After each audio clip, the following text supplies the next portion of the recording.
chili sauce. Ayan, ingredients. Guys, ready na natin ang ating bawang, sibuyas, tapos may luya. And then ito yung ating chili flakes. So, pagawa tayo ng tomato, chili, garlic sauce. So, unahin natin i-grind itong bawang, sibuyas, tsaka konting luya. So, ayan, unahin natin itong bawang.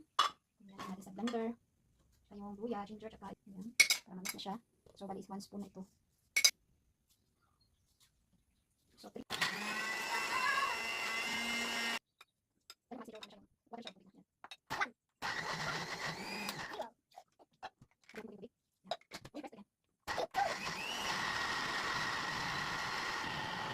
So, ayan, ilalagay lang natin ito.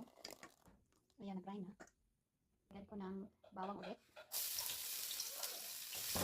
Para mabango. Flakes. So, nasa inyo lang kung gusto nang marami, mas maanghang o hindi lang masyado maanghang. Parang half nitong, ito ay 100 grams. So, 50 grams. Ito ay turmeric powder. Ayan. Gusto ko lang palok. Ilagyan natin para malasa ang ating so, ubusin. Turmeric powder.